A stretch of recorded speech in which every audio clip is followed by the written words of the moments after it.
aqui conosco três professores, né, são professores de diferentes instituições, que têm, digamos assim, se debruçado, têm pesquisado, têm se dedicado um pouco mais a essas temáticas. Então, de início, a gente poderia fazer a apresentação, né? Então, a gente tem o professor Rafael Sampaio. O professor Rafael Sampaio, ele é doutor em Comunicação e Cultura Contemporânea pela UFBA, e atualmente é professor de Ciência Política na Universidade Federal do Paraná, né? Professor também permanente do programa de pós-graduação em Ciência Política.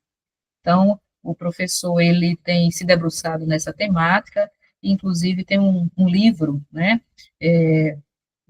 intitulado Diretrizes para o Uso Ético e Responsável da Inteligência Artificial Generativa, né. Então, é um prazer, uma satisfação, professor, agradecemos, né, a sua disponibilidade por ter aceito o convite em participar dessa mesa para discutir um tema tão relevante. Então, nós vamos seguir nessa sequência de apresentação, assim como a explanação dos colegas.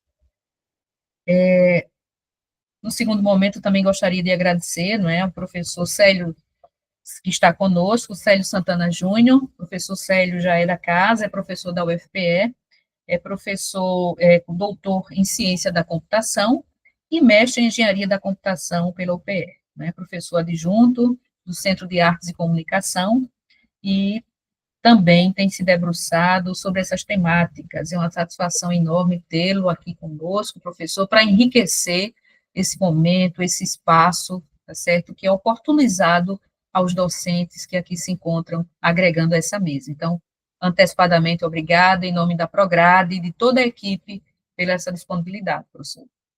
Temos também aqui conosco, né, que é um privilégio, foi convidado e de pronto aceitou, é o professor Enio Alterman. O professor Enio veio um pouquinho mais distante, não é, professor Enio? Então, o professor Enio, ele é mestre em Ciência da Computação pela Universidade Federal de Santa Catarina e doutor em Engenharia de Sistemas Complexos pela Politécnica da USP.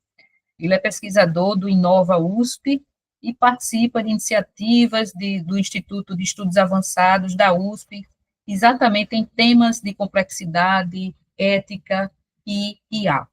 Então, a gente está com a mesa aqui, assim, bem, digamos assim, alinhada com uma temática tão palpitante, uma temática, digamos assim, que não tem como passar despercebido, né? A inteligência artificial, a ética, a sustentabilidade dessas questões estão inerentes à nossa prática docente, e esse espaço, ele vem enriquecer e contribuir para as atividades e o dia a dia na atividade acadêmica. Então, agradecemos a todos por esse momento, tá certo? A gente tem uma equipe aqui, se precisarem, a gente tem um suporte aqui, uma equipe extremamente pronta, né? A Juliana está liderando isso aqui, tem a Cássia também, e outras colegas que estão aqui.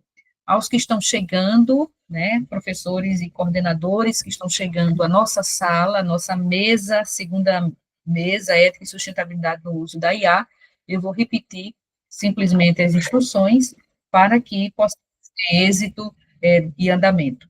Então, as apresentações dos colegas, dos palestrantes, com as temáticas específicas, a estimativa é que seja em torno de 25 minutos. Em seguida, nós vamos abrir para perguntas. Então, por gentileza, se tiverem perguntas, vão registrando no chat. Nós temos uma equipe aqui que vai dar assessoria, e no final a gente vai abrir para essas discussões, ok? Quem estiver participando também, por gentileza, não esqueça, ao término dessa mesa, de preencher a avaliação ao final, para que possa receber a certificação. É importantíssimo que, ao final desse espaço, dessa discussão, você preencha a avaliação, ok? Eu acho que dessa forma a gente já pode começar a cronometrar o tempo e iniciar, né, essa mesa 2 sobre ética e sustentabilidade no uso da IA. Eu acho que poderíamos começar conforme foi descrita a ordem. Professor Rafael Sampaio, por gentileza, sinta-se à vontade, seja muito bem-vindo ao UFPE e a esse espaço dessa Semana de Formação Pedagógica da Universidade. Obrigado, Mônica. Vou comentar aqui os meus colegas, professor Célio, Enio. e toda a equipe da Prograde, eu vindo da UFPR, né? E recentemente fizemos até alguns levantamentos, né, sobre as universidades que já têm diretrizes de IA, estão debatendo, né? E eu acho que o debate chegou, mas aqui acho que vocês já partiram de um ponto bem elevado, uma discussão bem bacana, palestrantes muito bacanas, muito legais. Então, parabenizar aí você, Mônica, Juliana, todo o pessoal da Prograde aí, pela programação que eu curti bastante. Né? O segredo aqui que eu também estou tentando vir para o UFPR, já me animei com as coisas da Prograde. Muito bacana. Parabéns. Eu vou compartilhar aqui a minha apresentação, já dando um pequeno recado, que é só compartilhando, então.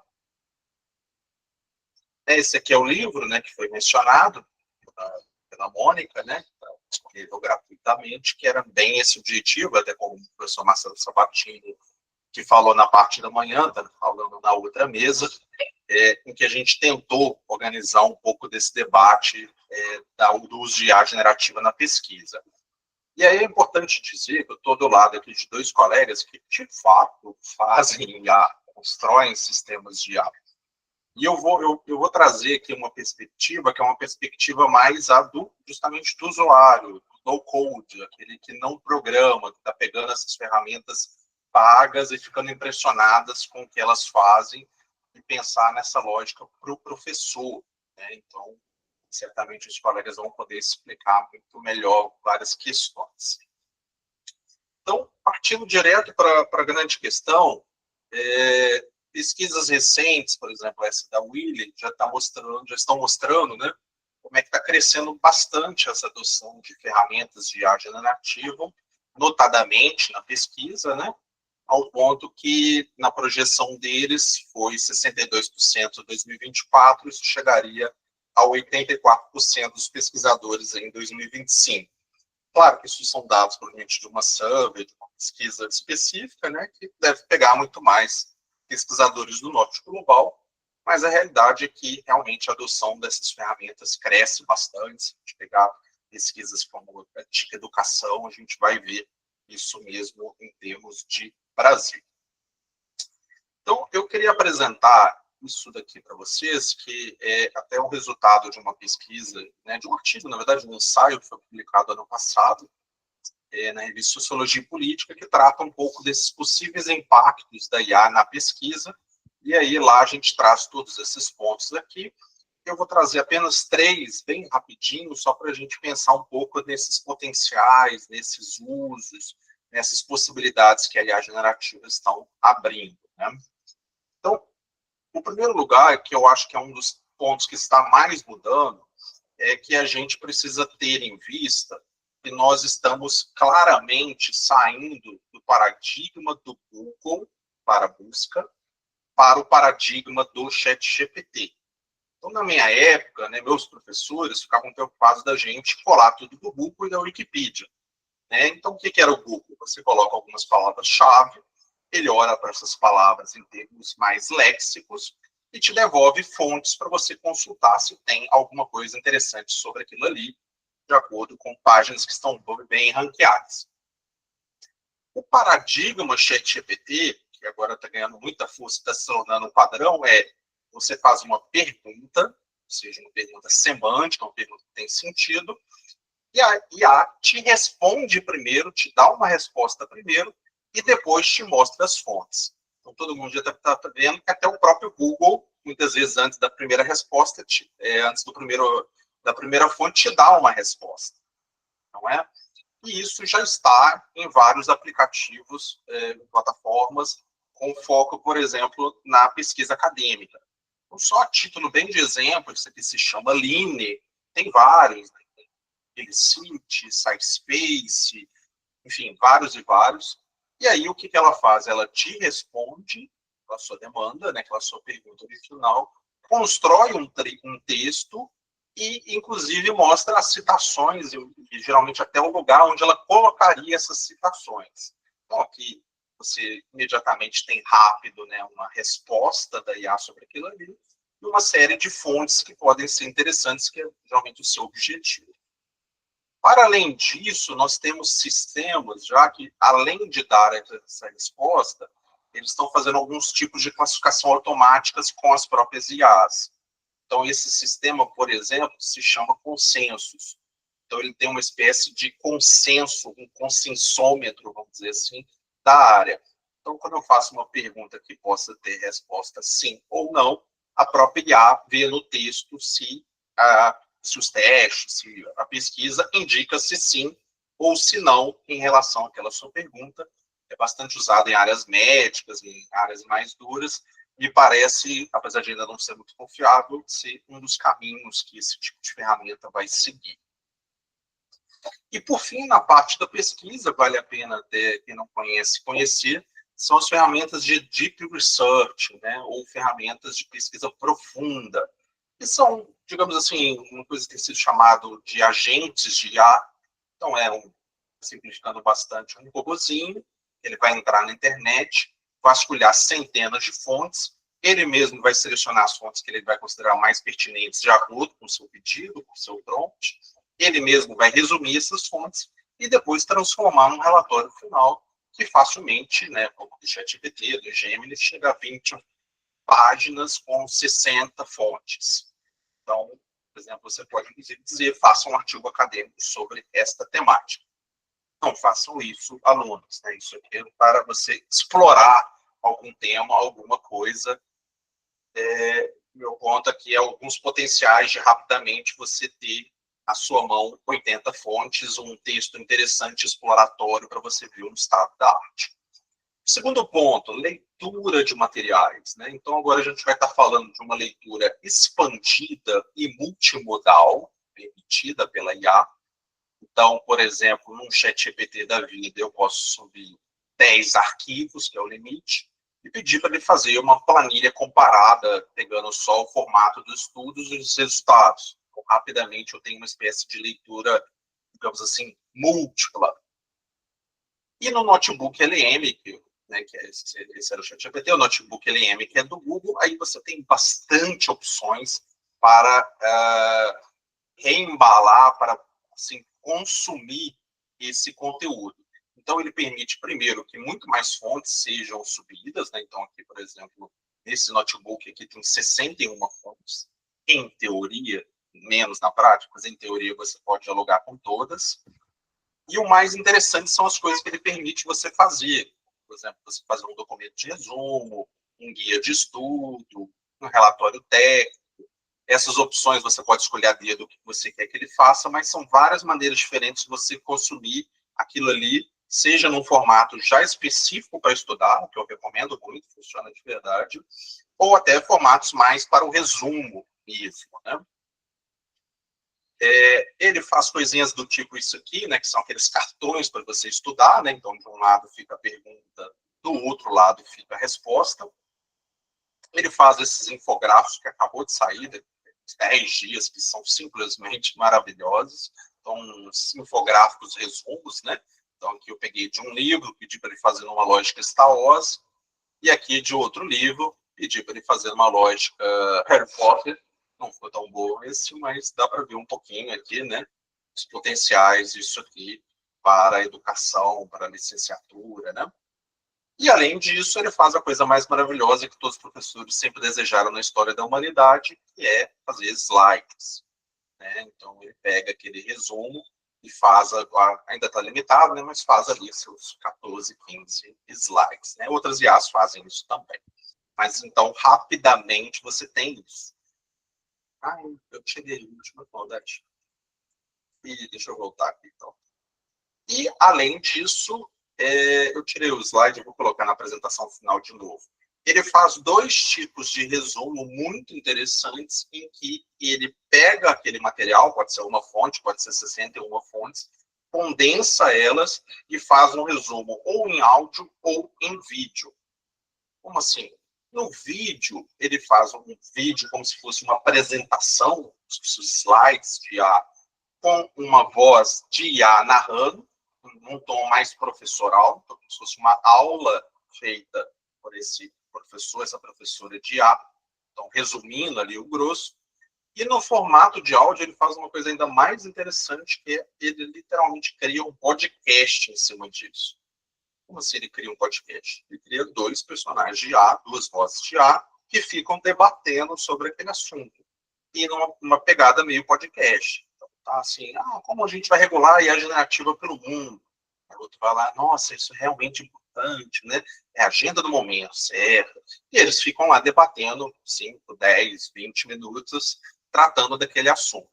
Evidentemente, todas essas formas que eu mostrei não são equivalentes a ler, né, a ler o texto de fato, mas me parecem apontar diferentes maneiras do professor, do aluno, consumir e recapitular questões desse conteúdo, certo?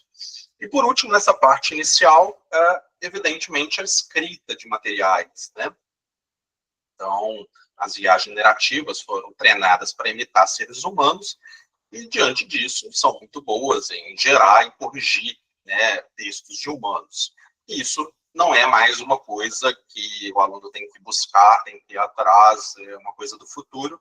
Na verdade, se o aluno abrir aqui o Google Docs dele, tiver aquela assinatura de estudante, esse Gemini dentro do Google Docs já está ativo. Você pode dialogar como se estivesse dialogando no Gemini, no ChatGPT, em relação ao seu texto, ou mesmo selecionar uma parte do seu texto de para modificar isso. Então, aqui, por exemplo, é uma outra ferramenta acadêmica, essa aqui é a do SciSpace, e aí toda vez que eu seleciono um trecho, ela abre uma série de opções aqui, eu posso até colocar um prompt, mas ela abre uma série de opções, inclusive algumas extremamente antiéticas. Escreva a introdução, escreva a conclusão, ou mesmo continue escrevendo com citações, no qual a IA não só continua escrevendo seu texto, escrevendo o texto no seu lugar, quanto ela mesma escolhe textos para citar. Evidentemente, não queremos que ela faça isso, não queremos citar textos que não lemos. Então, apresentado a sua pirotecnia, um pouquinho, então, desses riscos, desses usos e questões. Então, para mim, são três grandes questões que a gente precisa ter em vista, né? O primeiro é que a máxima antiga, né?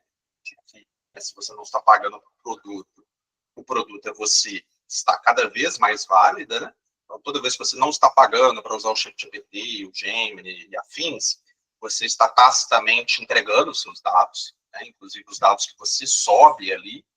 E, evidentemente, dados acadêmicos, eles têm informações sensíveis, confidenciais, por exemplo, na área de saúde tem coisas até de pacientes, em áreas específicas pode ter dados extremamente estratégicos, inovadores, a ponta de lança da pesquisa, e aí, via de regra, se você não está pagando, não aperta lá as opções de sair, de não treinar, você está entregando esses dados para as big techs, para as empresas de sempre, né, tirando o OpenAI, que surgiram, mas mais ou menos o que a gente já fazia com as redes sociais. O segundo ponto é que, como essas IAs foram treinadas em basicamente tudo que eles conseguiram retirar da internet, elas foram treinadas em muitas coisas que tinham propriedade intelectual, que tinham direitos autorais. Então, para acadêmicos em específico, a gente precisa tomar um cuidado, porque, às vezes, aquela ideia brilhante que veio da interação do você e o ChatGPT, o Cloud e afins, é, na verdade, uma ideia que já existe, inclusive já foi publicada. Então, se você não tomar um certo cuidado, você pode facilmente estar fazendo um plágio inadvertido. E aqui também, nessa questão, né, justamente disso, de você não criar o seu próprio material, de a possibilidade de plágio, tem estado a preocupação principal dos professores, que seria dos alunos estarem usando a IA para fazer o trabalho no lugar delas. E aí tem surgido muito a discussão sobre pagar ferramentas de detecção de IA, como o Turnitin, que é uma opção que, por exemplo, a UFC, de maneira, na minha visão, equivocada, fez. Por quê?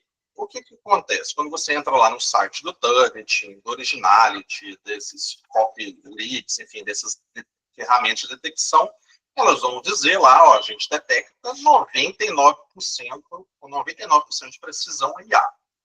E na hora que você começa a testar, você começa a achar vários falsos positivos ou falsos negativos. E o que acontece? As pesquisas acadêmicas na área que testam, de fato, esses detectores, geralmente mostram que essa eficiência cai drasticamente com textos híbridos. Então, se você não simplesmente... Ou seja, que aquele valor de 99% é você pegar a resposta GPT e colar no detector. Mas a gente sabe que nem todo aluno, nem toda pessoa de má fé vai fazer isso. Ela vai mexer um pouquinho, ela vai alterar umas vírgulas, ela vai tirar aquele tanto de crucial, de essencial do texto, né? Ou mesmo passando uma dessas plataformas de humanizar. E aí a eficiência dos detectores muitas vezes cai. Então, jogamos fora os detectores? Não. Várias possibilidades, tem vários usos. Mas neste momento, e aí não sei se os professores vão discordar desse ponto, mas nesse momento, pelo que eu tenho visto das pesquisas, ele serve muito mais como uma triagem inicial, uma ferramenta auxiliar, do que uma ferramenta definitiva para você acusar alguém de usar a IA. E, por último, o terceiro ponto, as ferramentas de IA, elas têm algumas questões que são muito importantes para a gente avaliar para a pesquisa, que é, em especial, a questão do bias e, em segundo lugar, como elas funcionam, né? Aqui eu estou falando só de IA generativa, né? Lembrando disso, estou falando de IA no geral, tudo aqui sobre IA generativa, né? Então, quem fala que uma ferramenta é neutra, né, está ignorando o fato que, na verdade, ou melhor, quem fala que a IA é só uma ferramenta, está ignorando o fato de que, na verdade, todas as ferramentas têm vieses, têm bias, têm distorções. Ou seja, elas são feitas para alguma coisa. E isso impacta como você usa ou não usa isso para uma tarefa. Então, a IA não só tem vieses, ela tem vieses em diversos pontos. Então, tem um viés, por exemplo, dos dados de treinamento. Então, reparem aqui do lado direito, que eu coloquei aqui um exemplo de estereótipo reproduzido por IAs generativas de imagens, que é de gerar uma pessoa mexicana. Ele vai gerar o estereótipo do estereótipo, né? O homem com sombreiro, roupa típica, bigode grande, a mulher latina, sensualizada, estereotipada. Né? Então, esse tipo de bias vai estar diretamente nos dados da internet, porque a internet não representa bem as pessoas, né? A gente sabe das divisões digitais, da exclusão digital, então tem, né, os dados da internet não são muito bem representativos da sociedade. E para mais que isso, né, porque aí a gente vai estar sempre pensando, então aqueles grupos que estão, né, socialmente excluídos vão estar também excluídos da internet, como pessoas negras, LGBTs, mesmo mulheres, sim, é isso. Mas, na verdade, a gente tem que levar isso de uma maneira até mais sistêmica. Todos nós, brasileiros, estaremos subrepresentados na internet. E esses modelos de linguagem, ChatGPT, são muito mais bem treinados em inglês e em dados do norte global do que em português, em dados do Brasil, em dados do sul global. O que significa que toda vez que a gente vai dizendo algo como ChatGPT atue como professor, atue como pesquisador, a referência principal dele é um professor, um pesquisador americano, com uma visão específica de ciência, né? E, por último, nisso aqui, claro, quem programa, os professores acho que não vão me deixar mentir nisso, evidentemente, por mais que a pessoa tenha que ser a mais objetiva possível, é impossível, literalmente impossível a pessoa não ter bias, né? Então, os bias de quem programa acabam aparecendo ali, que geralmente, nesses casos, na maior parte das empresas, vão ser americanos, vão ser geralmente homens, vão ser geralmente brancos, vão ser pessoas de uma perspectiva muito específica, que ganham milhões de dólares e moram no Vale do Silício. É uma visão muito específica de um mundo. Para além disso, eu tenho trazido duas questõezinhas para o debate, que é, pela própria natureza probabilística que esses modelos funcionam, a própria lógica que eles funcionam de prever a próxima palavra, acabei não entrando tanto nisso, mas assim, é aquela coisa de que todo mundo já reparou que você vai lá e abre um chat, faz uma pergunta, abre de novo o chat, faz a mesma pergunta, e as respostas são parecidas, mas não idênticas, trazem questões, né? Então, mesmo para análise mais fina de dados, muitas vezes não vai servir, né, por causa dessas mudanças que são inerentes, né, aos modelos, né?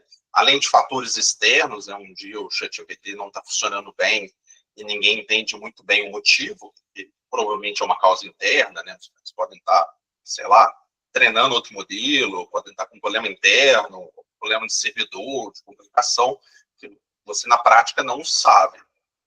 E, em segundo lugar, eu tenho falado um pouco dessa questão da estabilidade e rastreabilidade das ferramentas, né? Quando um professor, com os colegas aqui, vão criar um sistema de IA, geralmente vão usar ferramentas estabelecidas, rastreáveis, vão usar pacotes, bibliotecas específicas do R, do Python. Isso tudo vai ser reprodutível e quem quiser no futuro vai poder usar essas mesmas ferramentas se quiser repetir o experimento, testar os dados e coisas do tipo. Mas aqui nós temos coisas como, hoje em dia, se eu entro no site do ChatGPT, escondidinho lá, eu vou achar um modelo que a gente usava uns 4, 5 meses, que era o ChatGPT 4o. Está lá o ChatGPT 4o. Só que esse ChatGPT 4o que eu acesso hoje não é o mesmo ChatGPT 4o do dia do lançamento. Porque eles vão mudando, eles vão alterando, eles vão supostamente melhorando esse modelo a cada semana, a cada mês, e nós não sabemos se ele é o ChatGPT 4o 1.5, versão beta 3, agora vai. A gente não sabe. E a questão é que isso dificulta bastante a ideia de uma replicabilidade, algumas questões ali da pesquisa. Então, na prática, quando a gente está usando esses modelos proprietários e fechados, então tem questões importantes para a gente observar de transparência, de confiabilidade, de reprodutibilidade, que não estão mais nas mãos dos pesquisadores. Então, esses são os 3 pontos principais que eu acho que tem que trazer de questões. E aí, caminhando para o final, as 3 grandes recomendações que eu vejo na área. A primeira, que é, digamos assim, a regra de ouro, né, é ser transparente no uso de IA. Nós somos uma geração de transição, existe muita desconfiança relacionada ao uso de IA. Então, qualquer regra que você for em qualquer lugar vai dizer isso. Seja transparente, declare que você usou a IA generativa. Até no nosso manual, a gente não só diz para você fazer essa declaração, que pode ser no final do trabalho, do artigo, TCC, né? Enfim, mas você dizer, não, a gente usou tal ferramenta em tal data para esta razão, e no final a gente revisou e editou, né, e assumimos responsabilidade. Aí o que não está lá no nosso livro, que é uma coisa que tem me chamado a atenção, que é por que subiu absurdamente o número de pessoas usando IA generativa e não subiu igualmente o número de pessoas declarando estar usando IA generativa. Porque, evidentemente, há um custo, né, que eu mesmo, ao recomendar esse tipo de coisa, não tinha pensado. Então, esse estudo do Schilke e do Raymond pegou, por exemplo, 3 experimentos para testar a declaração de uso de IA, né, em contexto de produção de conhecimento, e mostrou que em todos, basicamente, o simples fato de você declarar usar IA, mesmo que seja para coisas pequenas, faz que aumente a desconfiança das pessoas em relação ao seu trabalho. Por quê? Porque a IA generativa, né, ainda está muito conectada à ideia de trapaça ou preguiça, que vão muito ao contrário do que a gente espera de esforço e de agência humana. Só que eles também provam uma coisa que é interessante para a gente também continuar a sugerir transparência, que é o seguinte: se você não declarar o uso de IA e depois for pego, alguém de alguma maneira descobre que você usa IA, a perda de imagem, de legitimidade, a desconfiança é muito maior. Porque aí sim que a pessoa assume que você fez de má fé. Então, eu tenho dito aos alunos, apesar de tudo, é melhor você declarar de modo transparente no começo, lidar com essa questão no começo, do que você lidar isso no final, no momento que geralmente é aquele mais cabal ali, que é a banca, o processo seletivo, a defesa, né? Ainda sugerimos o uso transparente. Aí aqui eu vou passar bem rápido, né? Resgatei um artigo desses 2 pesquisadores, Ransky e Hosseini, que dão até sugestões quando declarar, quando é opcional, quando é obrigatório, quando não precisa. Né? Então, os mais banais, tipo um corretor, não precisa, os mais substantivos, aí sim precisa. O segundo grande ponto de consenso dessas diretrizes, né? Os humanos são responsáveis pelos seus trabalhos. Né? A IA não é autora, não é coautora, porque elas não podem assumir uma responsabilidade moral ou legal pela originalidade, precisão e integridade do trabalho. Então, são os autores humanos, seja em trabalhos na faculdade, seja, né, um artigo acadêmico, que vão garantir que aquele conteúdo reflete as suas ideias, está livre de plágio, fabricação, falsificação, e que não tenha também informações, citações que sejam incorretas, incompletas ou tendenciosas. Aí é interessante isso que eu vou passar bem rapidinho, eu já estourei até meu tempo, né, só para dizer que nós temos um fenômeno meio duplo de culpa de IA, né, que é algumas pessoas sentem culpa por não estarem usando a IA porque todo mundo está usando a IA, outras sentem culpa porque estão usando a IA e acham que estão trapaceando, né, e que isso varia de acordo com a área, áreas mais técnicas, né, tem menos, com o tempo passam a ter menos culpa, áreas mais teóricas, mais puras, mantém essa relação linear. E aí, concluindo mesmo, por último, que eu acho que é o nosso grande desafio, a grande questão, tem se falado muito, né, da soberania cognitiva, né, então eu, Marcelo, chamamos isso de preservação da agência humana, e é esse cuidado de não deixar a IA, né, de fazer todas as suas tarefas ao ponto de você ficar dependente dela, então que tem habilidades que de fato são muito importantes, leitura, escrita, análise, síntese, interpretação. E aí também, o Marcelo tinha falado isso hoje cedo, a gente tem um pensamento bem parecido, isso passa muito também por incentivar um foco maior no processo do que no produto. E eu tenho falado, acho que isso é um padrão, mas assim, que é importante a gente trazer esse debate, igual o FPE está fazendo, né? Então, não parar de ignorar o elefante de A na sala, né? Então, porque proibir é a pior ação possível, porque proibindo, a única coisa que a gente vai ter vai ser os alunos usando em segredo, como a gente viu de alguns estudos. Então, os professores mesmos precisam se capacitar, pelo menos para entender o que são essas ferramentas, o que elas fazem, e trazer essa conversa. E a gente, em termos de pesquisa, de aprendizado, lembrar que existe um processo inteiro para você fazer um trabalho, para você fazer um artigo, né? E que aí, nessas pequenas partes do processo, a IA pode interferir de maneira positiva. Mas, em especial, eu diria que esses dois pontos são os primordiais, que é leitura e escrita, né? Isso eu tenho falado também de manhã, né? Que se você usa muito a IA para terceirizar suas tarefas, nesse momento que você está dominando essas habilidades, o efeito pode ser devastador. Então, por exemplo, na área dos colegas deve estar tendo um problema parecido com o pessoal que não quer aprender a programação básica antes de usar a IA. Né? E o certo é você aprender a base para depois usar a IA para te ajudar. Ou usar a IA para te ajudar a chegar no básico. Então, essas habilidades, aí, em especial leitura e escrita, são habilidades que vão ser importantes para qualquer carreira, né, que está dentro da universidade, seja acadêmica, seja profissional do mercado. E são habilidades, como foi bem falado de manhã, que são baseadas em treino, baseadas em tentativa e erro, baseadas em treinar essa habilidade, que se você, toda vez que você precisa, você joga umas ideias ali e pede para IA refazer no formato de um texto, ou você vai demorar muito para dominar essa habilidade, ou nunca vai dominar tão bem quanto você poderia. Então, é preciso saber dosar isso. E aí, para não deixar esse gosto ruim, no final, aqui eu trago 3 livros de sugestões para essa questão da docência, né? Então, tem um aqui que é até com apoio da Unesco e tudo mais, que é bem legal, esse professor ampliado. Um outro de professores ali da UFSC, Santa Catarina, que é bem interessante, da docência aumentada. E eu estou ajudando a fazer esse referencial do MEC, que eu espero que saia ainda esse ano, e vai ter um capítulo sobre ensino superior e pós-graduação. E para concluir mesmo, pessoal, não,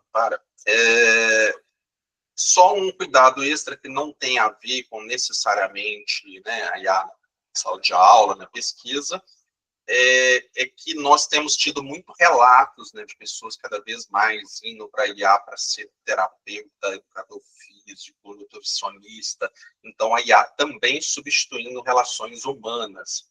Então, aqui em especial, eu diria para termos um cuidado, especialmente nessa questão de professor, de orientador e aluno, professores cada vez com menos tempo, né, alunos cada vez mais querendo respostas imediatas, e dos próprios alunos, né, aquilo que o pessoal às vezes só vai entender quando chega no mestrado, que a primeira disciplina é uma disciplina que você troca os projetos, um avalia o projeto do outro, e nessas trocas você tem ganhos muito grandes, porque, como também foi dito de manhã, a gente sabe, uma parte importante do aprendizado é coletivo.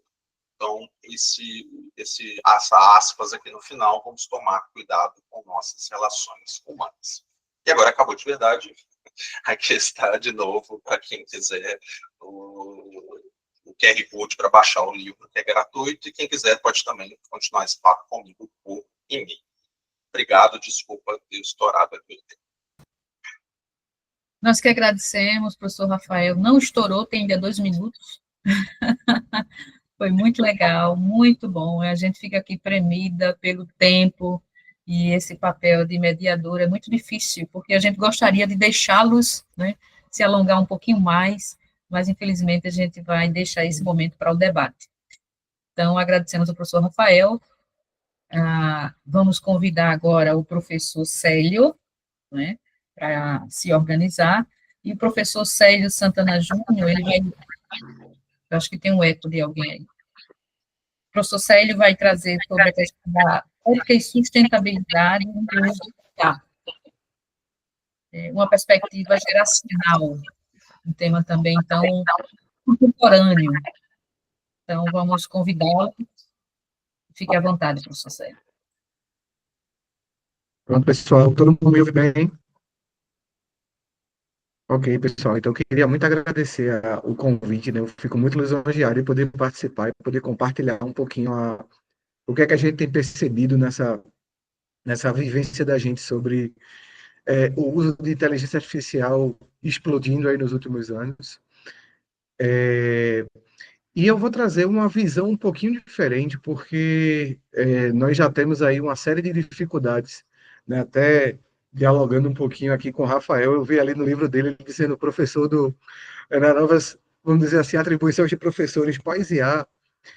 E tem uma que eu acho que é muito pouco falada, que é essa ideia de como é que a gente tem uma questão até geracional, né? De realmente, de forma de visão de mundo a respeito dela, mas vamos lá.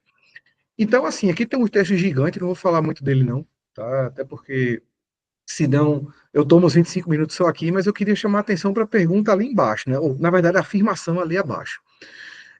Porque a visão que nós temos, do modo geral, a academia sobre A, ainda é uma visão muito centrada, e aí, gente, tentando minimizar as críticas, mas na visão do Bourdieu, do homem acadêmicos, da visão de que a universidade, a academia tem que se apropriar e tem que, vamos dizer assim, tomar, vamos chamar de certa forma, a rédea, ou se apropriar dessa ideia do que seria uma IA. Entretanto, a juventude que entra hoje na universidade, ela não tem muito perfil ainda do homo acadêmicos, ela chegará nesse caminho. Hoje, a juventude que entra na universidade para ser nossos alunos de graduação é muito parecido com outro conceito que não é necessariamente antagônico ao homo acadêmicos, mas é o do homo ludens, que é até uma visão mais antiga que existe no mundo. Mas o que eu percebo dentro de sala de aula com essa geração que é 20 e poucos anos mais nova do que eu, é que existe um descompasso muito grande entre quem define aquilo que a gente chama de ética e sustentabilidade no mundo de IA, daquilo que eles percebem. E aí, esse começo, eu vou trazer uma reflexão um pouquinho sobre a nossa visão enquanto homo acadêmicos em relação à IA, o que é que eu percebo dos alunos, né, como homo ludens em relação à IA, e se de fato o que nós, né, gerações mais anteriores, estamos deixando para essa geração futura é de fato um legado ou de fato um espaço de agência. Mas vamos seguir aqui o roteiro, né? Então, quando a gente trata da ideia do homo acadêmicos versus a IA, é trazer para a gente a visão de Bourdieu muito raigada de que dentro da academia, dentro das universidades, também existe uma disputa de poder. Né? E quando a gente coloca uma disputa de poder, não necessariamente apenas no sentido negativo, mas até de uma ocupação de espaços e de apropriação de discursos e etc. Então, quando a gente olha para a visão acadêmica a respeito de qualquer tema, é claro que a academia ela busca tomar a vanguarda, se apropriar a respeito daquele tema. Mas o que a gente vem observando no mundo contemporâneo é que a IA é um fenômeno muito mais difundido, muito mais desenvolvido, muito mais exercitado fora da academia do que dentro da academia. Eu ouso dizer que a IA é um dos poucos campos em que a indústria tem um protagonismo relativamente maior do que a academia. Tá? E olhe que a academia da inteligência artificial é algo grande. Então, a IA hoje, do ponto de vista homo-acadêmicos, se torna um novo campo de disputa. Quem é que tem autoridade para falar sobre IA? Nós, enquanto professores, que, primeiro, somos um só, por mais que nós tenhamos uma rede de contato, por mais que nós estejamos trocando ideia, visitando outros lugares, nós tenhamos uma cultura de diálogo e de troca muito grande, um senso de comunidade muito grande. Mas essas empresas também têm. Se a gente para pensar hoje quantas pessoas estão trabalhando no projeto Gemini da Google, tem centenas de pessoas fazendo isso.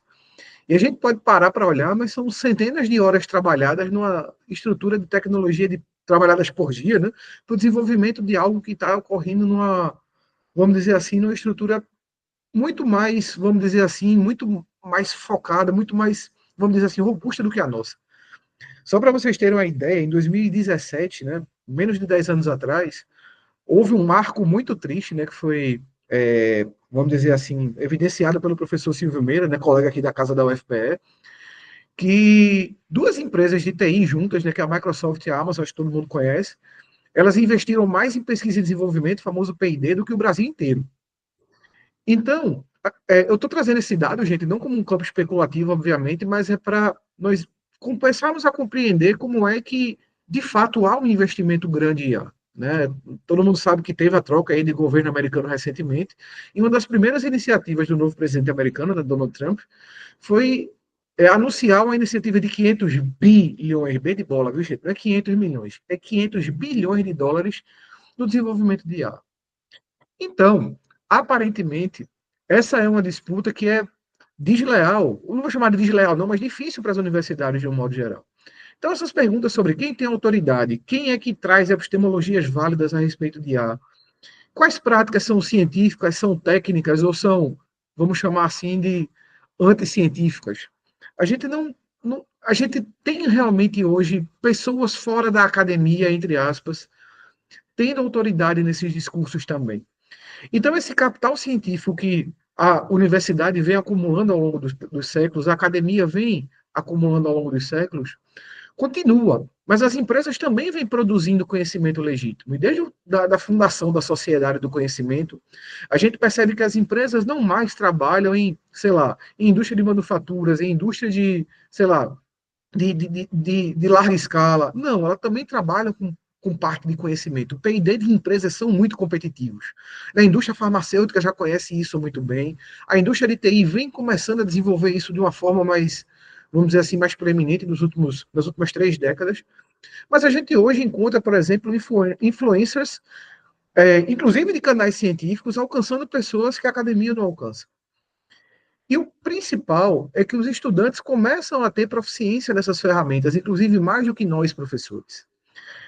Então, quando a gente começa a pensar na IA como produtora de capital simbólico também, né, não a IA sozinha, mas obviamente a IA em cocriação com esse novo ser humano, nós começamos a ocupar esse espaço como homo acadêmicos da tentativa de controlar ou dominar esse IA, publicar sobre IA, participar dos espaços de regulamentação de IA, e quando podemos, participamos de projetos que criam novas IAs. Né? A academia não está totalmente alheia a isso. Mas, ao mesmo tempo, isso vem se tornando uma ameaça ao hábitos acadêmico. Né? O hábitos vamos dizer assim, a praxis acadêmica também trazida por Bourdieu. Que, desde que surgiu, aí corroborando também o professor Rafael, né, todo mundo está usando o chat GPT, usando IA generativas, ou consensos, ou outras ferramentas, Perplexity também, mas isso não está sendo colocado. Claramente houve uma aceleração da produção científica depois vamos dizer assim, da larga escala da adoção disso. Né? Inclusive, Stanford, essa semana, lançou aí um revisor de artigo que, assim, eu pude testar, e olha que foi uma das melhores revisões de artigo que eu já tive. Tá? E quando eu digo isso, é artigo de revisões por pares. Então, a gente percebe que há, de fato, essa, vamos dizer assim, essa atenção voltada à nova produção científica. Nós temos formas não convencionais de autoria. A gente começa não só pelas alucinações, mas a criação de incertezas epistemológicas. A gente vê o negacionismo por aí, por exemplo, acontecendo, com o IA ajudando a difundir. Então, a gente passa a observar que a IA ela não só é uma ferramenta, mas ela também é produtora desse capital simbólico, ela ameaça esse poder simbólico. Então, a IA ela meio que reflete as tensões do nosso campo acadêmico, porque não é em muitos campos que a gente pode colocar a academia como não vanguarda de uma tecnologia.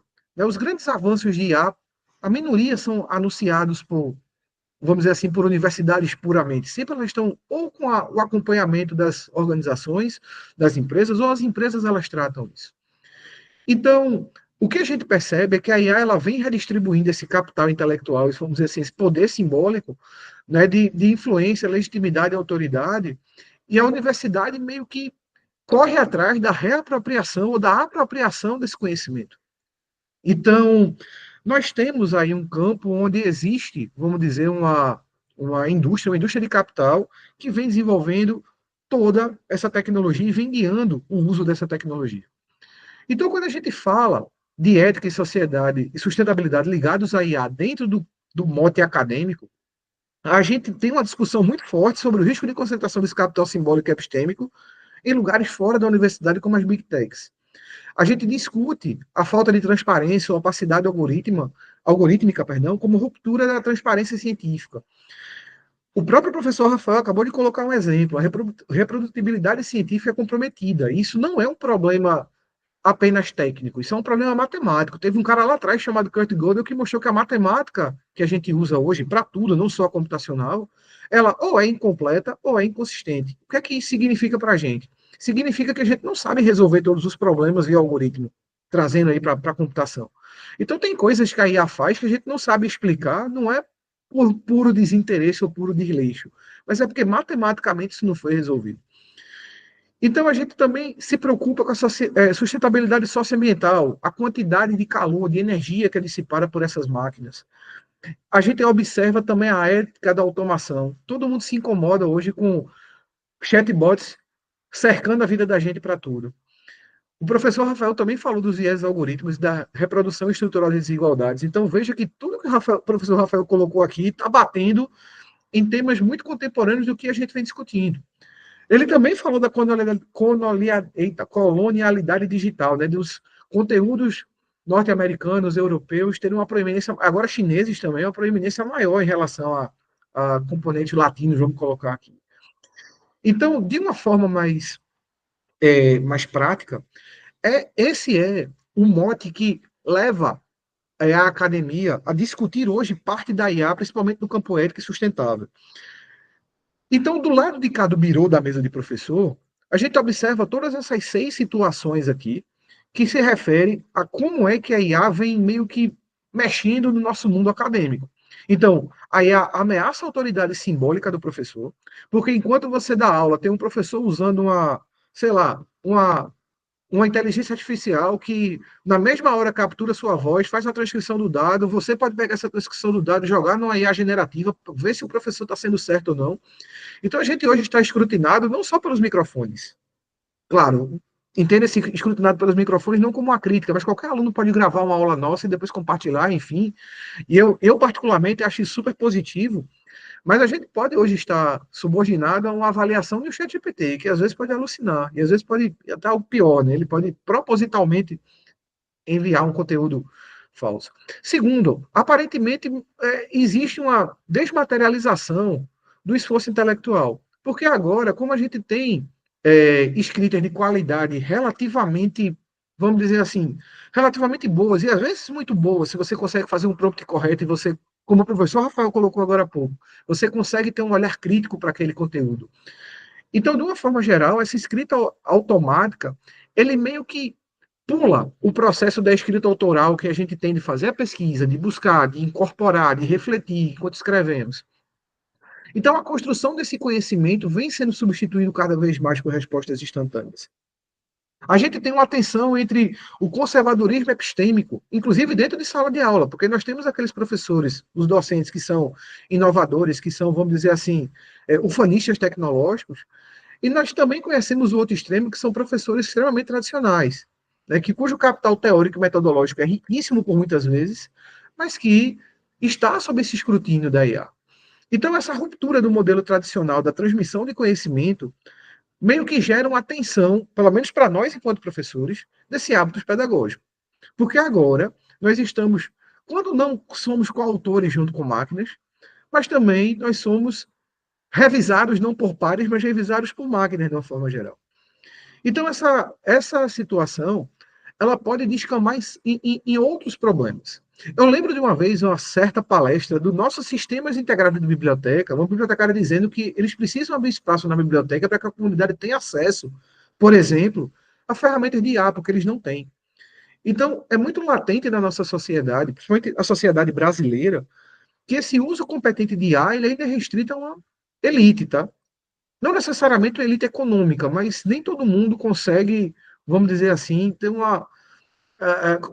Até o que a gente chama, né, de competência algorítmica para poder usar uma IA de forma decente. Então, essas preocupações, elas vão reverberando. Então, hoje a gente lida com plágio, com problemas de autoria, com integridade científica, com problemas de reprodutibilidade e tantas outras coisas que, como bem colocado pelo Rafael na aula passada, ela está no nosso dia a dia.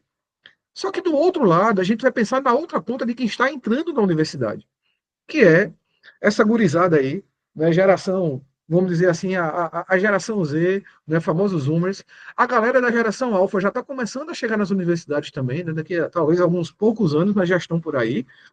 Mas esse pessoal, essa turminha tem uma cabeça muito diferente da nossa. Então, como é que a gente passa esses valores daqui para eles? Por quê? Porque essa forma ou essa geração, com a cultura que eles já têm, nasceram basicamente imersos em plataformas de streaming, em criação de tela o tempo inteiro, eles têm uma cultura muito maior de realização.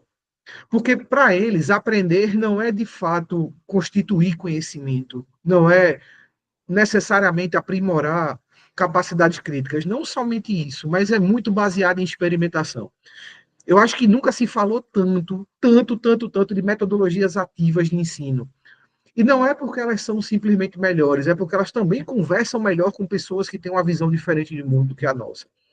Para eles, produzir também é remixar, é transformar coisas que já existem. E quando isso existe no mundo digital, isso é muito mais tranquilo do que na minha infância, por exemplo, quando eu queria transformar alguma coisa, era com martelo, serrote e chave de fenda. Tudo bem, na minha infância era massinha de modelar, isso continua hoje, mas aos 4 anos de idade já tem guri aí brincando de Roblox e criando um monte de coisa. Inclusive, se ensina programação hoje, o pensamento computacional hoje com essas ferramentas. A criatividade dessas pessoas hoje está em rede. É o pensamento coletivo, de inteligência coletiva de Pierre Levy sendo em prática o tempo inteiro. Então, a relação que eles têm com a tecnologia não é uma relação de aprendizado, como a minha geração teve. É intuitiva, é fluida, é afetiva. Então, para mim, enquanto IA é uma ferramenta de transformação, e para mim, enquanto já me entregando aqui, eu sou, vamos colocar aqui um milênio, para essa turminha que está chegando, é uma coisa natural, muito natural para eles. Então, quando a gente fala de ética e sustentabilidade ligados à IA para essa turminha, primeiro, eles observam a ética como algo vivido, não como norma, não como, vamos colocar assim, como valor que a gente tem enquanto ser, principalmente como acadêmicos, colocar assim, como acadêmico falando. Então, a ética, primeiramente observada para eles, é um cuidado com a experiência que eles têm. Então, veja que essa juventude fala muito de bem-estar emocional, de segurança, de pertencimento, de representatividade, de autonomia criativa.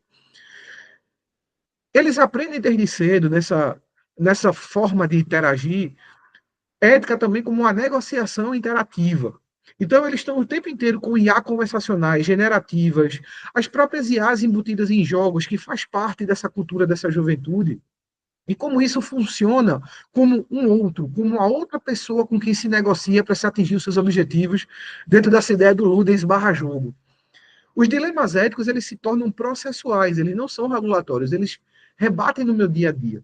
Por mais que a gente discuta a ética, porque rebate no meu dia a dia enquanto professor, certos aspectos dessa ética, eles se apresentam dentro da minha vida acadêmica, em certos contextos, tudo bem, que são relativamente frequentes. Mas o próprio jovem hoje em dia, o próprio, vamos dizer assim, o próprio Zoomer, a própria geração alfa hoje em dia traz esses dilemas para a sua praxis, né, para o seu hábitos, né, acho que é a palavra correta, já que a gente está usando Bourdieu aí como linha de pensamento. E essa ética também é uma criação compartilhada. Eles têm uma possibilidade maior de fazer coisas juntos, de olhar coisas juntos. Então, hoje, essa ideia de nuvem, de ter documento compartilhado, você chegasse há 20 anos atrás para qualquer pesquisador e dissesse, olha, a gente pode fazer aqui um doc colaborativo e você escreve daqui, eu escrevo de cá, e enfim. Isso seria algo que era genial. E eu não estou falando de 10 gerações atrás, eu estou falando de 20 anos atrás, onde o Google Docs ainda não existia de uma forma como existe hoje.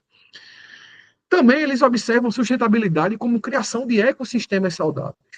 Então, ambientes em que o que eu chamo de jogo aqui, gente, é que essa vida gamificada que eles têm. Esse jovem, ele busca as coisas gamificadas, eles buscam transformar as coisas em desafios, em estágios. E eles buscam ambientes que não esgotam, que não torna isso não só maçante, mas também difícil. Então, eles evitam sistemas que incentivam o excesso de uso. Claro, a não ser que quando isso leva ao ponto abaixo, que é uma produção de dopamina, que a gente também percebe isso na juventude. Talvez seja o maior desafio para a gente hoje, é tirar vamos dizer assim, uma geração alfa da frente de uma tela, que é um desafio. O Zoom, acredite se quiser, o Zoomer até a gente consegue tirar, mas a geração alfa é bem difícil. Ou esses ambientes que induzam ansiedade e competição nociva, né, que eles chamam de toxicidade. Então, ambientes tóxicos, eles são, vamos dizer assim, evitados por essa geração. E eles levam isso muito a sério, nessa ética como negociação interativa, porque muitas vezes eles promovem, eles clamam por diversidade dentro desse espaço criativo. Então, é muito comum a gente ver no discurso dessa geração mais nova, principalmente em redes, o que é que eles estão, vamos dizer assim, mais pedindo nesse lugar chamado internet. Que diferentes corpos, culturas, visão de mundo e linguagens coexistam. Então, esses ambientes que respeitam o ritmo e a autonomia dessa geração, eles são bem vistos. Entretanto, o ritmo e a autonomia dessa geração é bem diferente do nosso. Então, nesse contexto, eles acabam usando a IA não como uma ferramenta, não como, vamos dizer assim, uma possibilidade de melhoria, da aceleração das minhas atividades, mas eles já entendem a IA naturalmente como extensão da imaginação deles. Então, onde é que a gente vê isso? Vamos pegar uma criança com um telefone na mão fazendo um selfie que quando você tira a foto, ele transforma você no bichinho, no cachorrinho, no coelhinho. É IA generativa, gente, que usa ali para criação de imagem. Talvez não a generativa, mas tem um machine learningzinho ali para identificar qual é o bichinho que pode transformar você ali. Então, de um modo geral, essa extensão imaginativa faz parte desde cedo desse jovem que está aí. Não fez parte da minha, isso não é minha cultura. Então, como é que eu consigo pensar esse meu pensamento crítico, esse meu pensamento ético da IA, o que é que ela pode trazer de problemas em sala de aula, para alguém que naturalmente adota a IA como extensão própria da sua, vamos dizer assim, da sua capacidade cognitiva? Então, de um modo geral, a gente observa que aí não só há o conflito natural de geração, mas eu queria chamar a atenção que há um conflito, um potencial conflito de visão de mundo. Porque do lado de lá da sala de aula, do lado, vamos dizer assim, das carteiras, né? Então, enquanto a gente vê ética como algo para a corretude, para, vamos dizer assim, a disseminação do conteúdo científico e principalmente de uma ética de controle, a gurizada vê da forma contrária. Eles entendem que a ética, antes de tudo, é um ambiente seguro para eles poderem criar, testar, brincar, experimentar, errar, inclusive. Então, será que eu posso experimentar coisas sem ser punido? A IA promove muito disso. Será que eu posso errar sem ser ridicularizado? A IA promove muito isso. Então, todas essas situações são, pelo menos o primeiro princípio, o que eles imaginam a respeito disso. E isso está chegando em sala de aula cada vez mais. Então, esse é o desafio maior que a gente tem, é de entender como é que essa mente que gira nessa rotação, ela demanda de mim muito mais um ecossistema, indo para o ponto do meio aqui, de sustentabilidade digital saudável, vamos dizer assim, né, do ecossistema digital saudável, do que de fato começar a falar dos problemas de conteúdo, de desinformação, de não reprodutibilidade e algo do tipo. Então, os desafios de como é que eu vou aprender IA sem perder a autonomia? Como e quando eu vou criticar ou usar a IA de forma equilibradamente? Como é que eu vou, de fato, poder ter uma distribuição dos dados que essa IA usa de modo que seja algo justo, representativo?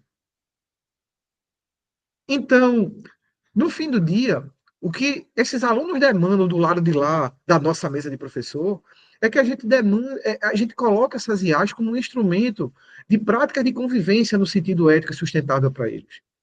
Então, essas regras sobre como utilizar a IA, se ela vem de cima para baixo, se ela vem de top-down, existe uma resistência natural, porque normalmente essas regras, no mundo que eles vêm, é construída de maneira coletiva.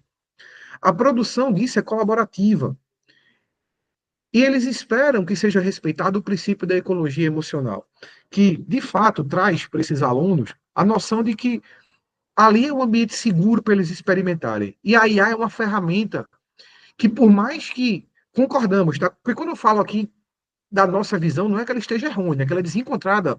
Vamos dizer assim, nós olhamos para os outros problemas disso aqui. Então, como é que a gente explica para esse jovem que nem tudo que ele recebe do chat GPT é realmente seguro? E foi a pauta exaustiva, da, vamos dizer assim, na aula anterior. Então, já indo para o final dessa apresentação, o que a gente observa é que existe, ao meu ver, um cuidado do que é que nós vamos fazer com o IA. Quando eu digo nós lado de cá, enquanto acadêmicos, enquanto pessoas que nós temos algumas preocupações referentes a como essa IA vem mexendo nesse mundo, vamos dizer assim, de pesquisa, nesse mundo de ciência, quais são os males que ele pode trazer, com alguém que demanda espaço de agência. Porque é muito fácil para a gente, enquanto professores, enquanto ocupantes desse espaço de poder regulatório, mediador, indicar como a IA deve ser usada por pessoas que não têm poder de decisão, espaço de agência sobre como eles querem usar a IA. Então, isso pode ser um problema. Mas eu, Célio, enxergo que a IA pode ser uma ponte intergeracional, que é capaz de criar novas formas de diálogo, aprendizado e principalmente coautoria, sendo a IA um instrumento mediador de tudo isso. E na minha visão, gente, na minha experiência, que é curta, tá? Porque essa turminha que pensa dessa forma meio que chegou para a gente pós-pandemia. Se a gente pode colocar do modo mais, vamos dizer assim, mais amplo, assim, que a sala de aula tem esse perfil assim, de uma forma mais predominante. Então, eu observo que essa seção do espaço de agência para essa geração, ela possui três níveis. O primeiro, da mediação pedagógica, o IA como espaço de coaprendizagem. O segundo nível é a mediação epistemológica, a IA como um laboratório ético vivo. E a terceira é a mediação política, a IA como um espaço de agência juvenil. No primeiro nível, gente, acho que o Rafael comentou muita coisa. O que é que a gente pode fazer junto com o IA? Ele mostrou uma série de ferramentas que podemos utilizar. O que é que não pode? E qual é o cuidado que a gente tem de falar com essa geração a respeito do que é que nós não podemos?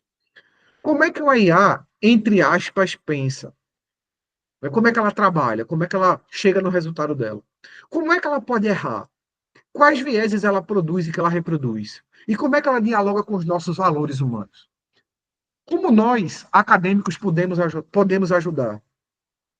Como é que a gente infere essa reflexão crítica? Como é que a gente insere esse vocabulário de ética ou ético dentro dessa discussão? Quais são os riscos que essas pessoas estão correndo ao usar IAs dentro do contexto acadêmico e fora dele? Como é que a gente promove esse uso responsável? Como é que a gente observa se o estudante ele de fato aprendeu, atendeu ou não? Porque, gente, a ideia do Homo Ludens, a gente vê muito em sala de aula. O estudante ele vai, ele tem um objetivo que é fazer um trabalho, fazer uma prova, e quando ele passa por aquele objetivo, ele vai para o próximo objetivo. É uma geração que a gente percebe que ele não fixa conhecimento, é uma geração que está o tempo inteiro aprendendo. E isso é uma coisa relativamente boa, porque eles têm desenvolvido a noção do aprender a aprender, que é algo que hoje cada vez nos é necessário. Mas a discussão sobre profundidade de conhecimento, ela se torna algo que é cada vez mais presente na nossa vida acadêmica. A gente vê isso mais em sala de aula. Quando o aluno ele não gosta da sua disciplina, está muito latente hoje que ele literalmente ele considera você como um estágio ali no videogame e terminei. Nessa minha gamificação eu passei dessa fase. Então como é que a gente mostra para o estudante o processo de como ele pode se autoavaliar? Então a gente precisa incentivar certas coisas do aluno. Que ele use essa IA de forma criativa, que ele teste os limites dessa IA, que ele descubra novos meios de aplicar essas IAs, trazer para dentro de sala de aulas repertórios lúdicos e culturais, mas ao mesmo tempo a gente tem que ter esse cuidado aí do como podemos ajudar. No segundo nível dessa mediação, que é a mediação epistemológica, né, dessa construção desse corpo de conhecimento, aí a possibilita que a gente simule, apresente dilemas éticos. Ela também pode imaginar conosco cenários futuros. A gente pode experimentar interações. Então, o tempo inteiro, gente, eu fico levando exemplos com algumas IAs em sala de aula, mostrando coisas positivas e negativas. Então, eu experimento isso para os alunos. Quando eu estou no laboratório, faz parte do meu dia a dia dizer para os alunos tentarem coisas com IA e observar esses vieses em tempo real. Então, a gente está sempre de olho ali nos errinhos, no bugzinho das IAs. A gente vira e mexe e pede para os alunos esquentarem as temperaturas dos IAs. Para quem não sabe o que é esquentar a temperatura, gente, se você chegar para o seu chat GPT hoje, sei lá, para o Copilot hoje, e dizer, olha, eu quero que você me dê uma resposta realista sobre qualquer coisa que você quiser, então eu preciso que você utilize a temperatura mais baixa possível, você está indicando para a sua IA que você quer que ele seja menos criativa, mas que ele alucine menos. Então, algumas IAs você consegue mexer nisso no próprio prompt, no próprio diálogo. Se você usa, por exemplo, o Grok, né, que é a IA do Twitter, ele faz isso dentro da própria resposta. Então, tem coisa que ele é muito coerente e dentro da mesma resposta, no parágrafo seguinte, ele alucina totalmente. Ele tem um grau de temperatura. Então, a gente experimenta muito isso em sala de aula. A gente compara respostas humanas e algorítmicas. Então, o professor Rafael colocou agora há pouco aqui, o que eu achei de falso positivo? Pois é, Rafael, eu botei uma vez as letras dos Beatles no cheque desse aí de A, e 90% foi considerado de A.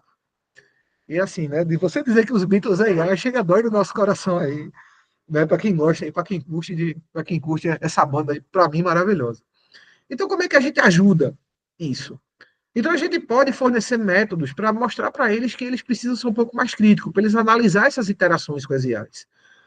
A gente pode propor protocolos críticos, embora protocolos sejam um vocabulário que eles não gostam muito de escutar desta forma. A gente tem que propor até formas criativas de vamos elaborar novos processos, vamos novos meios, enfim. E explicar genealogias e impactos sociais daquilo que a gente recebe das IAs. Então, o que, que significa a IA o tempo inteiro estar reproduzindo, ou basicamente buscando informações que estão em base de dados que não representam a minha cultura? Por exemplo, grande parte vamos dizer assim, dos conceitos que as IAs utilizam para responder as suas perguntas estão em língua inglesa, por exemplo. Mas por mais que sejam publicações internacionais de pessoas do mundo inteiro, não é necessariamente minha cultura. Não é o meu oxente aqui do Nordeste, é meu oxe de Recife, né? Ou do Recife. Então, o que, é que a gente vai incentivar os alunos? Que ele continue explorando esses cenários, que a gente pode, hoje existem diversas ferramentas, inclusive no-codes, para, cria jogo interativo aí, bota IA para você representar o que é que você quer mostrar desse mundo, qual é a abstração que você quer apresentar para a gente. Dramatizar alguns dilemas com IA e construir alternativas. E aí, no último nível, que é o nível mais profundo, que já é um nível de transformação, a IA também pode ajudar esses alunos. Então, ela possibilita que o aluno ele construa conteúdo daquilo que ele acredita. Ele pode fazer uma produção discursiva. Então, por exemplo, eu acabei de falar dos Beatles aqui. Se por acaso encontrar algum aluno que seja, sei lá, muito interessado, seja muito fã de um grupo musical, de um ator, de um artista, sei lá, hoje cartunistas, roteirista, dubladores, cartunista de anime. Como é que a gente faz para fazer uma produção legal do que é que a gente quer dessas pessoas? Ou desse tema que você tanto ama? Para quem gosta de colocar mais mão na massa, quem gosta, como é que a gente prototipa soluções a partir disso? Então, o pessoal que gosta aí da programação tem o Lovable, por exemplo, para usar como uma ferramenta no code. Como é que a gente participa desses debates que o mundo todo está aí? Como é que um jovem ele pode criar roteiros dentro de uma ferramenta dessa para ele ir no YouTube ou no Akik da vida, para quem gosta de jogo aí, uma Twitch da vida e colocar as suas opiniões lá? Então, como é que ele pode fazer esse advocacy digital que representa como é que eu posso falar das coisas que eu acredito, de um modo geral? Então, como professores, a gente precisa estimular esse comportamento, garantir que essa agência juvenil, essa capacidade de transformar a sua realidade, a realidade do aluno ao redor dele, também ocorra com as IAs. Como é que os alunos podem ser incluídos, por exemplo, no nosso plano de IA? A UFPE incluiu represtações discentes. Como é que a gente protege o direito desses alunos referentes à IA? E, principalmente, como é que a gente legitima essa agência, essas produções feitas por ele? Então, a gente incentiva os alunos novamente a criar esses projetos, a descobrir problemas da sua realidade local. Como é que ele pode resolver esses problemas a partir do uso de IA? Como é que ele pode usar a IA para narrar, transformar a sua realidade? Como é que eu posso usar a IA para articular novas demandas sociais? Ou seja, como é que eu faço o que eu quero fazer sendo melhor, sendo aprimorado com a IA? O que é que eu posso fazer que eu não posso hoje com a IA? Então, esse mundo de imaginação, ele pode ser levado para os alunos. E é essa, gente, a visão que eu tenho, tá? Não quero muito extrapolar meu tempo, não. Acho que eu já estou meio que em cima dele. E quem quiser entrar em contato, meu WhatsApp está aí, meu e-mail está por aí. Também eu posso passar para a Juliana a minha apresentação. Quem quiser recebê-la, fique à vontade. E eu agradeço demais o tempinho que me foi disponibilizado. Fantástico, fantástico, muito bom, obrigado, professor. Mais uma vez aí, eu estou num papel cruel, né, que é administrar o tema, mas assim, eu agradeço a colaboração, a provocação, a discussão, o incentivo, a abordagem propositiva e desafiadora, Sim. mas assim, muito bom. Bom, sem mais me alongar, eu vou passar a palavra, né, agora ao professor Enio da USP, e ele vai nos trazer uma fala, né, sobre a questão da ética, ainda nessa linha de pensamento, a ética e a ética, mas dessa vez numa abordagem através do pensamento complexo de Edgar Morin, né? E aí o espaço será agora para o professor Enio. Em seguida, a gente vai abrir para as discussões. Então, seja bem-vindo mais uma vez, professor, e sinta-se à vontade nessa mesa, nesse debate tão enriquecedor. Muito obrigado. Primeiro pergunto se vocês me ouvem bem. Ótimo. Então, tá bom. Eu agradeço, Mônica, em seu nome, agradeço a todo mundo da organização que me convidou para a oportunidade de participar dessa banca. Também quero lembrar o meu colega que me indicou para participar dessa conversa hoje aqui, que é o professor Nivaldo Vasconcelos, da Engenharia. Perdão. E também queria agradecer a ele por ter me indicado para essa conversa. Vai ser difícil dar continuidade na conversa, assim, trazer novidades e coisas interessantes depois das duas apresentações anteriores, mas eu espero que o que eu traga aqui de contribuição acrescente a discussão do que foi trazido até agora. Desculpe, estou com um pigarrinho aqui. Essa oportunidade está sendo a primeira para falar desse trabalho, que é a minha recém-defendida tese de doutorado, que aconteceu no mês de outubro passado. E eu gostei bastante que o O professor Célio trouxe o Bourdieu, vou trazer um outro pensador francês, que é o Edgar Morin, que tem o pensamento complexo, e a partir dessas ideias do Morin, eu vou discutir o nosso tema da mesa de ética e IA. Talvez diferente dos meus antecessores, eu tenho muito menos experiência didática, acadêmica, ou seja, não posso falar, talvez, com propriedade sobre como as novas gerações estão avaliando, tenho experiência com alunos talvez mais velhos e mais maduros, alguns cursos de pós-graduação, mas o tema continua sendo, da mesma forma, desafiador, né? Então, desculpa só um momentinho aqui, que não virou.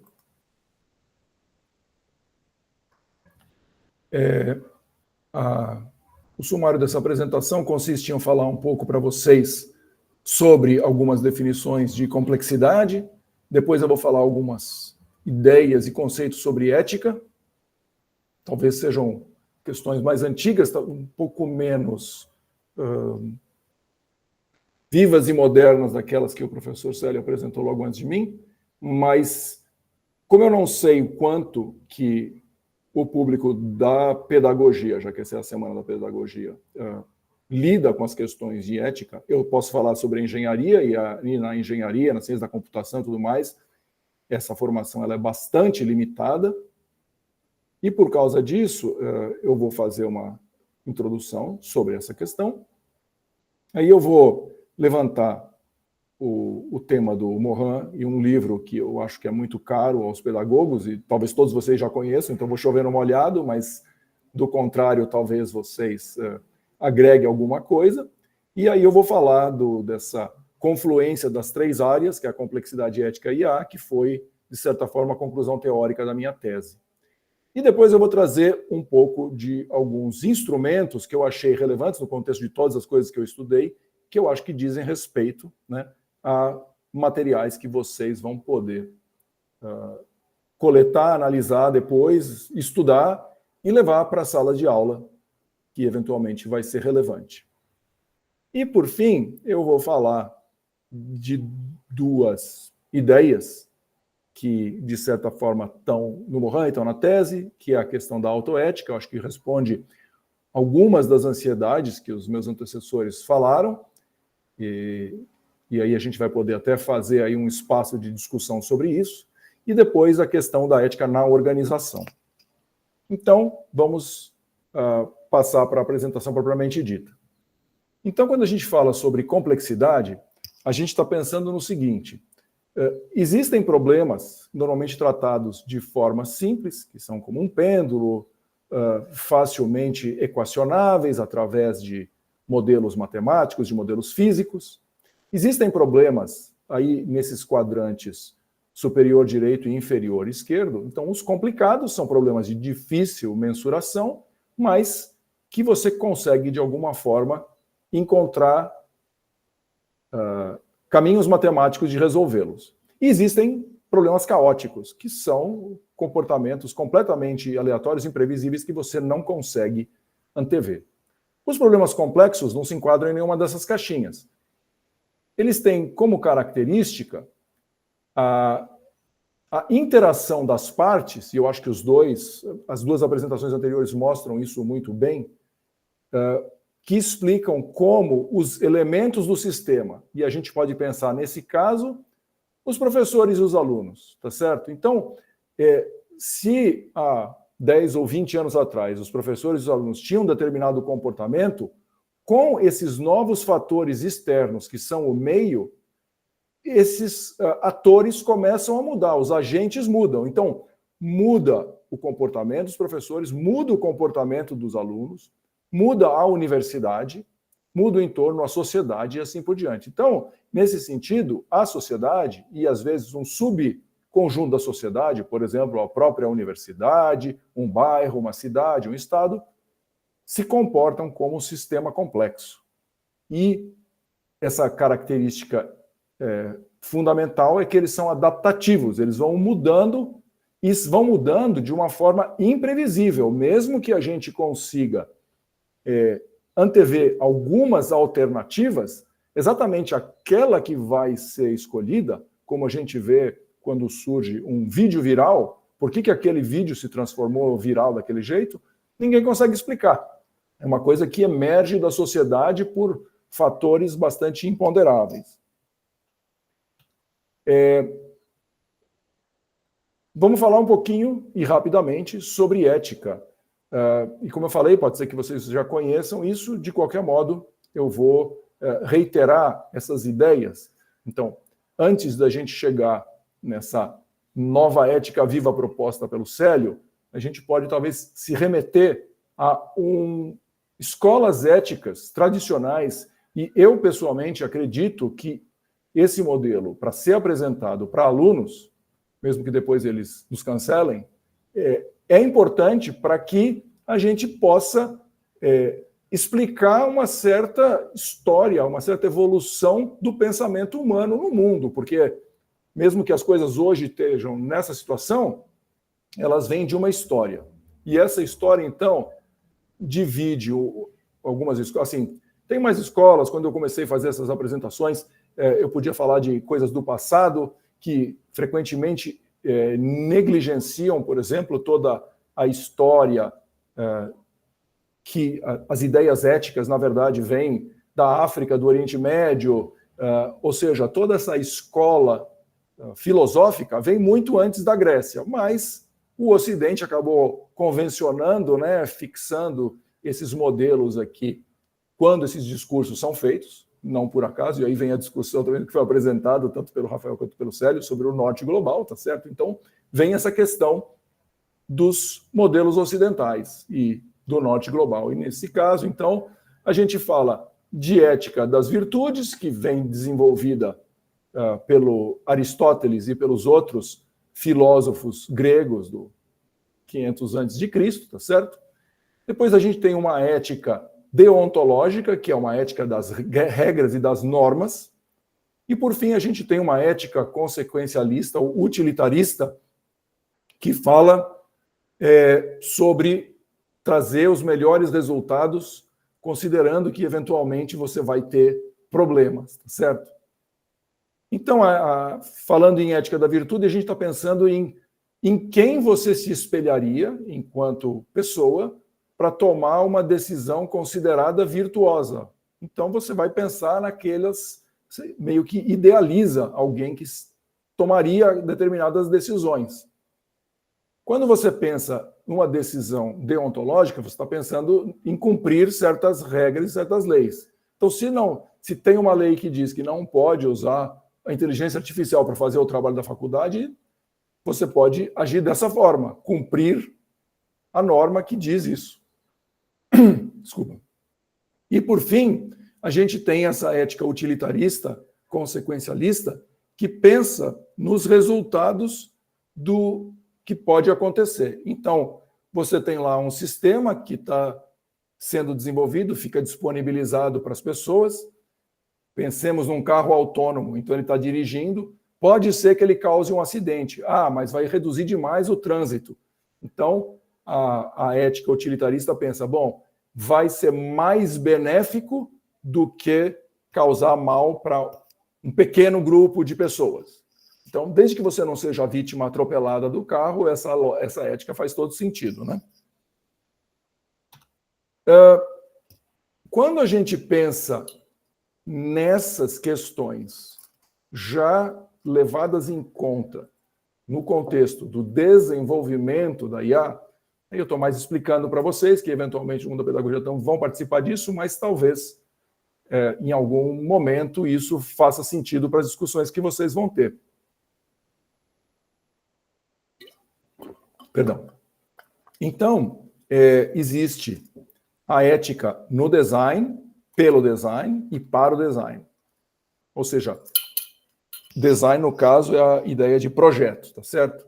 Então, quando você pensa, e aí a gente pode remeter a várias das discussões que os meus colegas falaram antes, sobre a questão do viés, ou seja, de você ter algum tipo de orientação tendenciosa num sistema, Qual que é uma das formas de você combater isso? É a ideia de times diversos. Ou seja, quando você está desenvolvendo um sistema e você quer que ele qualifique pessoas, se você tem um grupo de pessoas diversas, elas estão sempre preocupadas. Então, se tem um time com homens e mulheres, as mulheres vão estar preocupadas que o sistema não as classifique negativamente. A mesma coisa por questões étnicas, raciais, socioculturais, enfim. Quando a gente vai para a ética by design, ou seja, a gente está pensando que os sistemas têm que sair, entre aspas, de fábrica ou prontos, já levando essas questões éticas em consideração. Como que o carro vai agir, como que o videogame vai agir, tudo isso no seu projeto, no seu nascedouro, já está sendo previsto. E, por último, essa for design é que você tem que levar em conta o fato de você já nascer ético por design, by design, não quer dizer que você vai cumprir as regras e as normas.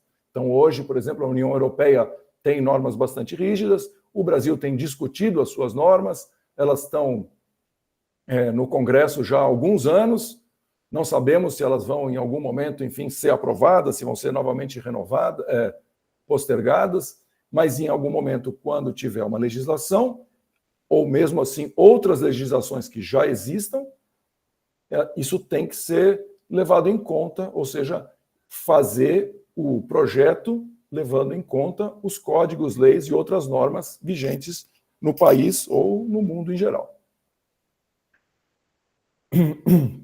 Aí eu dou um pulinho rápido aqui para falar dos 7 saberes da educação. E esse livro, que foi publicado pelo Edgar Morin em patrocínio da Unesco, que também foi citado aqui como uma das principais organizações mundiais que tem cuidado da questão da IA e educação, né? Mas esse livro, como vocês podem ver, foi publicado, já traduzido no ano 2000, né? Então já tem algum tempo.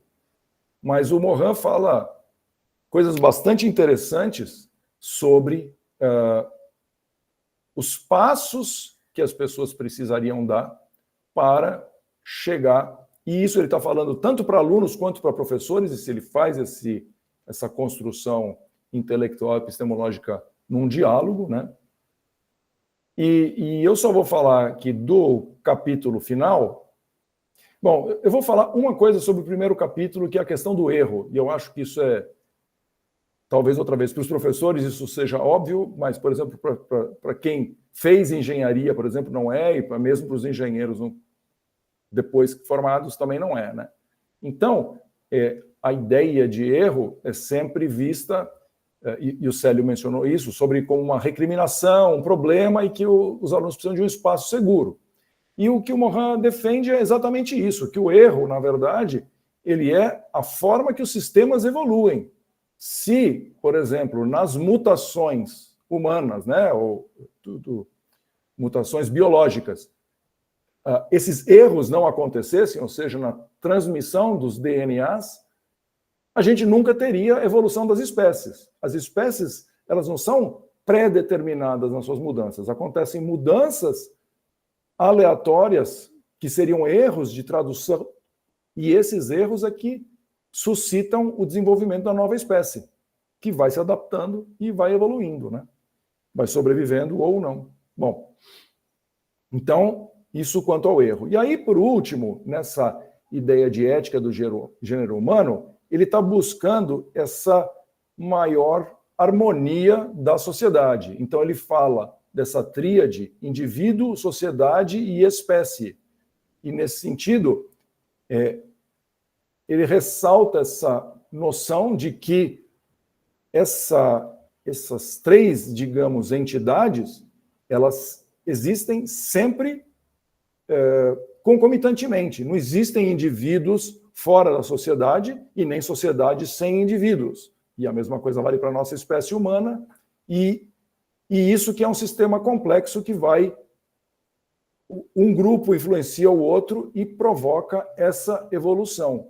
E ele propõe mais coisas. Uma sociedade com solidariedade, com compreensão, com ensinar a democracia, o respeito aos outros e tudo mais, evitar a alienação e tentar constituir esta comunidade planetária organizada.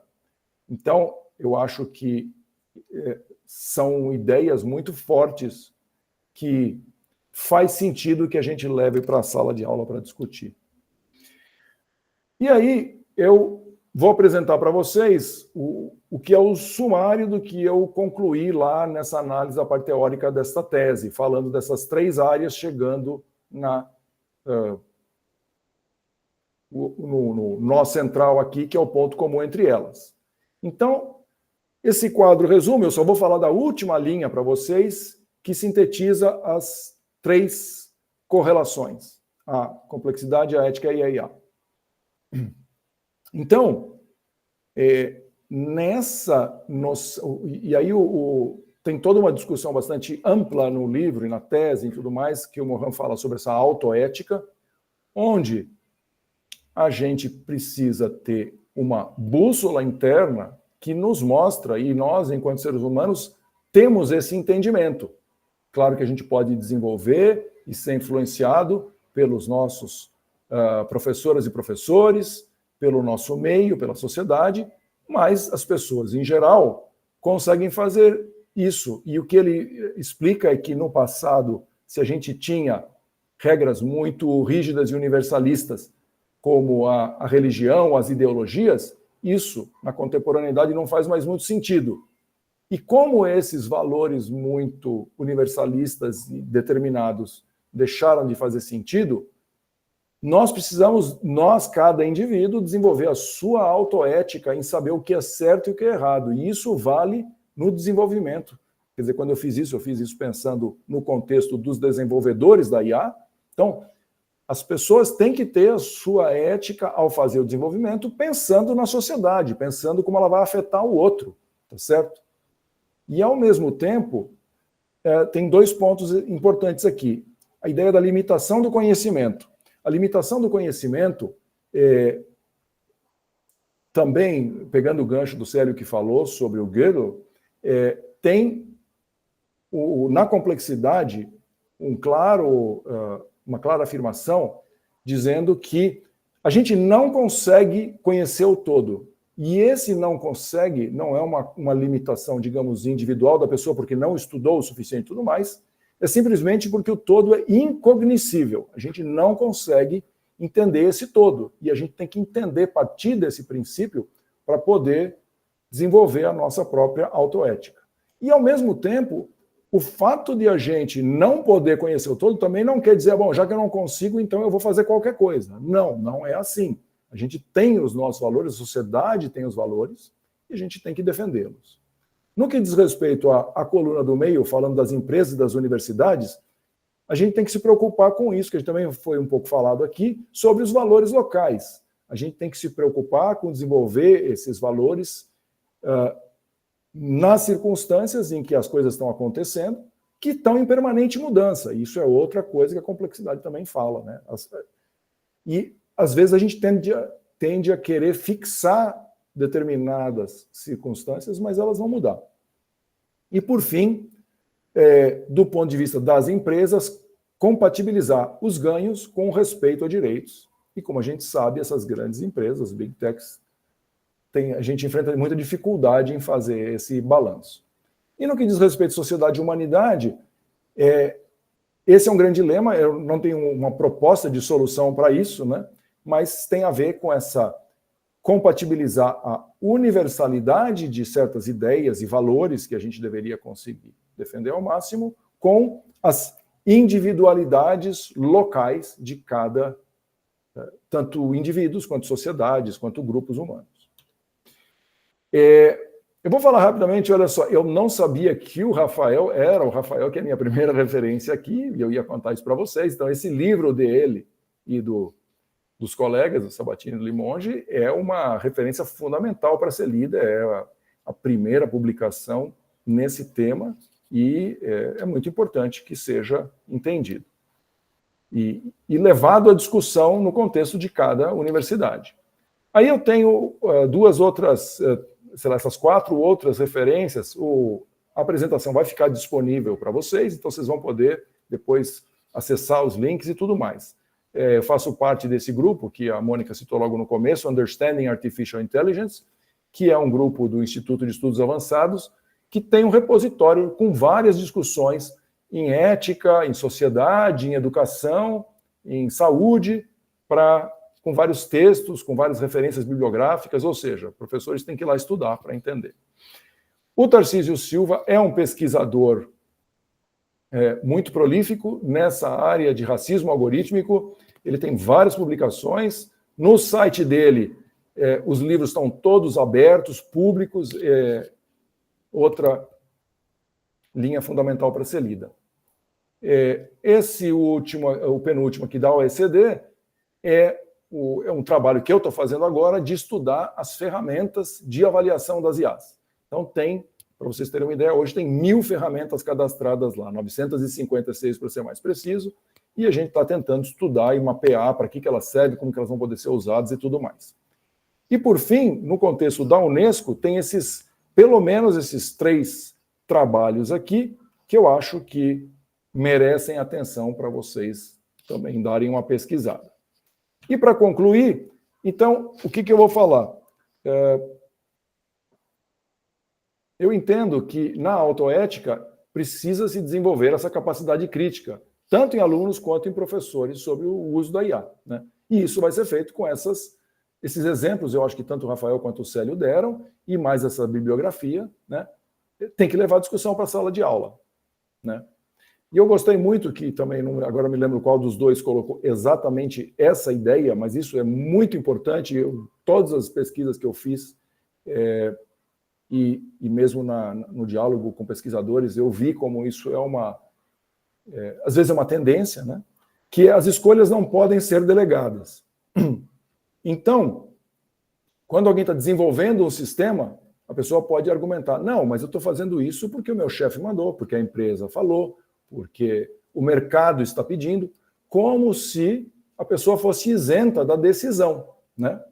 E a autoética diz exatamente o contrário. Quer dizer, você tem que ter a agência da sua decisão.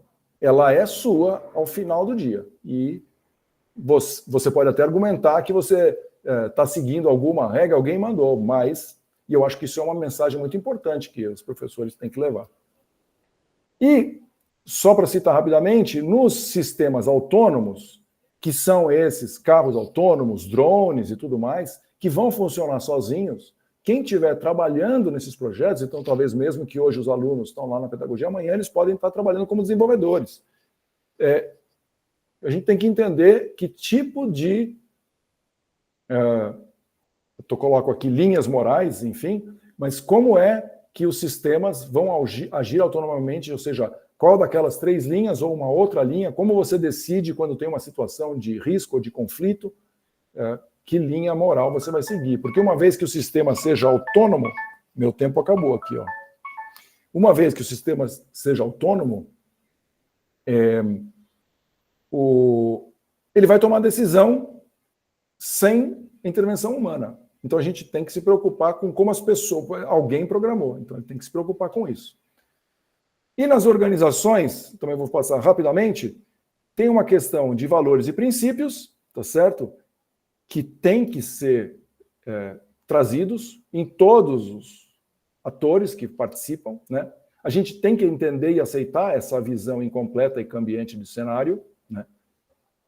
O respeito das diferenças, ao mesmo tempo lembrar que nem tudo vale, assim, não pode fazer qualquer coisa, já que as coisas são relativas, né? E buscar esses caminhos que tragam benefícios para a humanidade.